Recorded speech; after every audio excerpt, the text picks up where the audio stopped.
Hello, residents of the universe. Welcome to Ways to Human. My name is AJ. Humans have complex learning and thinking styles.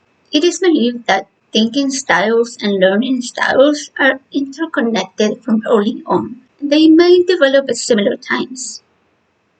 Learning styles refers to the preferred ways in which individuals absorb, process, comprehend, and retain information.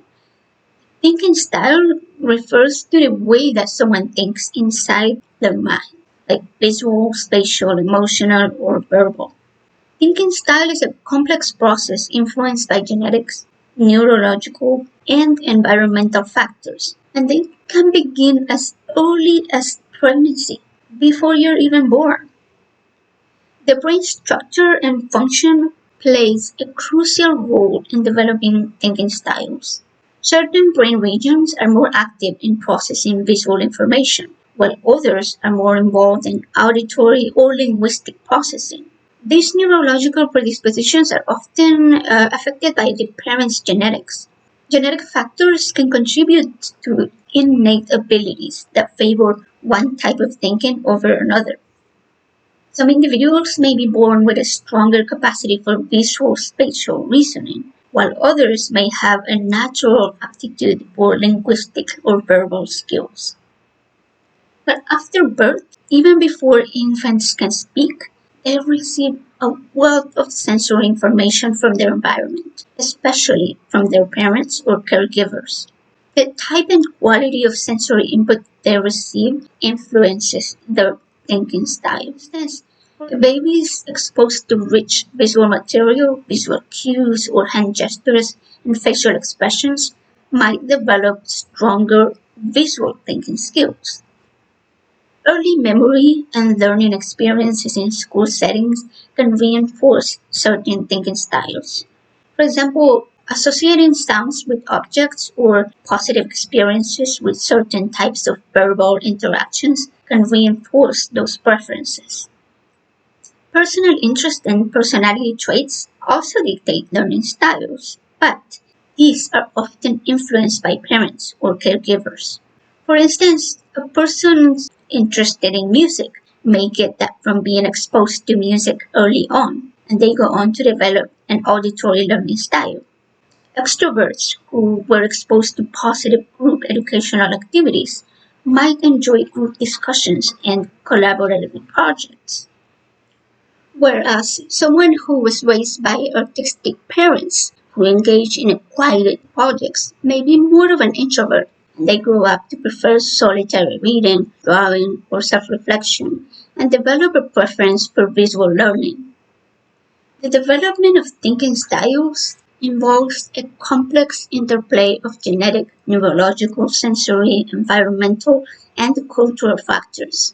These influences collectively shape how infants process information and develop their cognitive preferences, including learning styles. But as people grow and their cognitive abilities evolve, certain learning styles become more effective. Exposure to new techniques that were unavailable in childhood can help them adapt and become more flexible, finding new approaches that work best in different situations, leading to a more diverse set of learning preferences.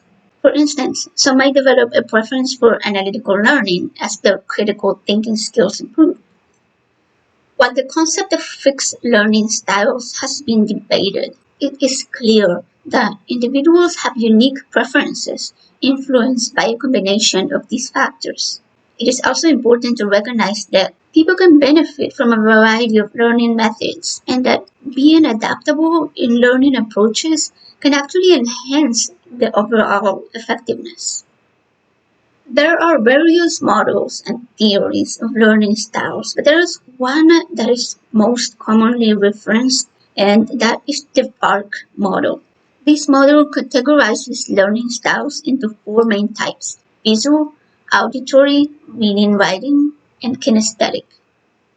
Visual learners prefer visual methods that rely on images, diagrams, charts, graphs, and other visual aids to understand and remember information. They benefit from seeing the material and often find it helpful to use colors, or spatial organization in their notes. Auditory learners learn best through listening. They prefer lectures, discussions, podcasts, audiobooks, and other forms of verbal communication.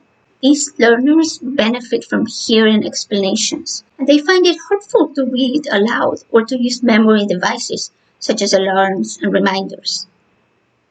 Reading writing learners have a preference for reading and writing. They excel through interactions with text. They prefer reading textbooks, articles, and notes, writing summaries, lists, and essays to process that information. And lastly, kinesthetic learners, also known as tactile learners, learn best through hands-on experiences and physical activities. They prefer engaging with the material, doing experiments, simulations, role playing, and other hands-on activities that involve movement and touch. Now, while all of these models provide a framework for understanding different learning preferences, it's important to note that many educators and researchers advocate for a more flexible approach, recognizing that individuals may benefit from a combination of learning styles rather than being confined to one single category.